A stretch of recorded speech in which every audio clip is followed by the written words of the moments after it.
कहानियों के संसार में बहुत सी कहानियाँ ऐसी होती है जो प्रत्यक्ष अथवा अप्रत्यक्ष रूप से हमारी जिंदगी से जुड़ जाती हैं। तो आज कुछ ऐसी ही कहानी आपके साथ साझा कर रहे हैं। अनकहे ख्वाब सीरीज में इस कहानी को लिखा है शुभम जोशी ने और जिसका शीर्षक है अधूरी मोहब्बत।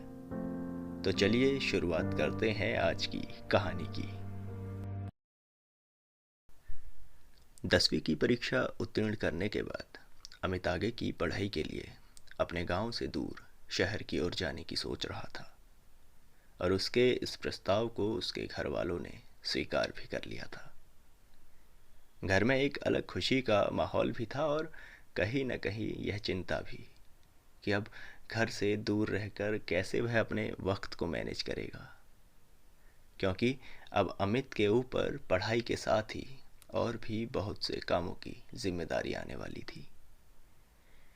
मगर अमित के मन की खुशी का कोई ठिकाना नहीं था और ढेरों अरमानों को लिए वह निकल पड़ा नए शहर की ओर। नया शहर, नया स्कूल, नए दोस्त और बहुत कुछ बदल चुका था उसकी जिंदगी में। नए शहर में ढलने में कुछ वक्त जरूर लगा, मगर खुद को काफी हद तक उस शहर की आबो हवा में घोल चुका था वो। घर और गांव से दूर होकर जिंदगी को जीना सीख ही रहा था वह कि अचानक से उसकी जिंदगी से टकराई एक लड़की ने उसे भीतर से परिवर्तित कर दिया। और वो लड़की कोई और नहीं, उसी की क्लासमेट रोशनी थी।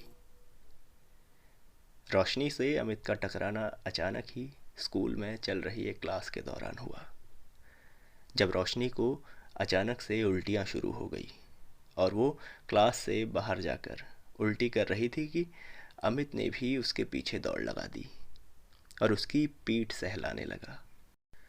उस दौरान सबकी नज़र उस दृश्य की ओर थी जब अमित रोशनी की पीठ सहला रहा था। कुछ वक्त बाद जब रोशनी को थोड़ा आराम मिला तो दोनों दोबारा क्लास में आकर बैठ गए। अचानक हुई इस घटना से कहीं न कहीं रोशनी के मन में अमित के प्रति भावनाएं जागृत हो चुकी थी और अमित इस बात से बिल्कुल अनजान था। कुछ समय तक दोनों एक दूसरे को देखते और बस मुस्कुरा देते थे। रोशनी का अमित के प्रति आकर्षण दिन ब दिन बढ़ता ही जा रहा था। अमित का सीधा और सरल स्वभाव रोशनी को उसकी ओर आकर्षित कर रहा था और अचानक से आखिरकार एक दिन रोशनी ने अमित से अपने प्यार का इजहार कर ही दिया। यहाँ रोशनी का प्यार का इजहार करना और वहाँ अमित के हृदय में रोशनी के प्रति भावनाओं का नया रूप लेना, यह सब इतना अचानक हुआ कि उन्हें पता भी ना चला कि कब वे एक दूसरे के इतना करीब आ गए। स्कूल से छुट्टी के बाद दोनों साथ में घर जाते और अमित रोशनी को उसकी गली के बाहर तक छोड़कर फिर अपने रूम को चले जाता।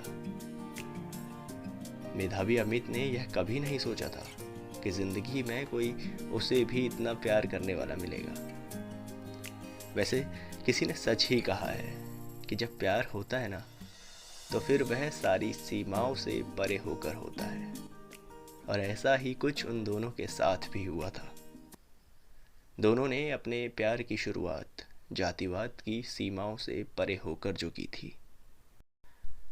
धीरे धीरे वक्त गुजरता गया और 12वीं में अमित और रोशनी दोनों ने ही अच्छा स्कोर किया, मगर अमित ने जितना सोचा था वह स्कोर नहीं कर सका। लेकिन कोई बात नहीं, रोशनी का साथ होना कहीं न कहीं अमित की ताकत बनकर उसे जीवन में और अच्छा करने की प्रेरणा दे रहा था। दोनों एक दूसरे के साथ काफ़ी खुश थे। अमित और रोशनी दोनों इंजीनियरिंग की पढ़ाई के लिए बाहर जा रहे थे, मगर फ़र्क बस इतना ही था कि दोनों के कॉलेज अलग अलग शहर में थे।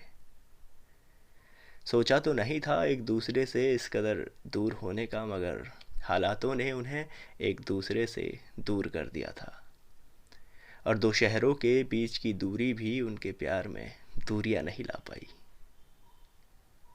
दिन भर कॉलेज में क्लास करने के बाद शाम को जब दोनों फ़ोन कॉल के ज़रिए एक दूसरे से जुड़ते तो ढेरों बातें होती और बातों बातों में ही अनेकों ख्वाब देखने लगे थे वो। ऐसे ही दोनों अपने दिन भर की थकान को एक दूसरे से जुड़कर दूर कर लेने लगे। वक्त के गुज़रने के साथ ही कॉलेज का एक वर्ष कब गुज़र गया पता भी न चला, मगर अचानक से अमित के प्रति रोशनी के व्यवहार में परिवर्तन आने लगा और धीरे धीरे दोनों के बीच दूरियां बढ़ने लगी। अब दोनों एक दूसरे से बातें भी कम करने लगे थे कि अचानक से रोशनी के मन में जातिवाद के ख्याल न जाने कहाँ से आ गए। और जिस रोशनी ने जात पात से परे होकर अपने प्यार का इजहार किया था, आज वही रोशनी अमित को उससे दूर होने के लिए उसकी जाति का सहारा ले रही थी। अब असल मायनों में तो न जाने क्या वजह रही, लेकिन रोशनी अमित से दूर होने के लिए अपना मन बना चुकी थी। तो उसके सामने अमित के प्यार की भी शायद कोई अहमियत नहीं रही थी और कॉलेज का एक वर्ष ख़त्म होते होते दोनों के बीच का वो प्यारा सा रिश्ता भी ख़त्म हो गया। अब आज अमित रोशनी का इंतज़ार तो नहीं करता, मगर प्यार आज भी उसी से करता है। ऐसे ही बहुत से अमित और रोशनी हैं हमारे समाज में, जिनके प्यार अधूरे रह जाते हैं, जिनके ख्वाब अधूरे रह जाते हैं। तो ये थी हमारी आज की कहानी, जिसे आवाज़ दी है शुभम जोशी ने। यह कहानी एक सत्य घटना पर आधारित है। आशा करते हैं कि यह कहानी आपको अवश्य ही पसंद आई होगी। ऐसी ही अनेकों कहानियों के साथ आगे भी हम आपसे रूबरू होते रहेंगे। तब तक के लिए अपना ख्याल रखें।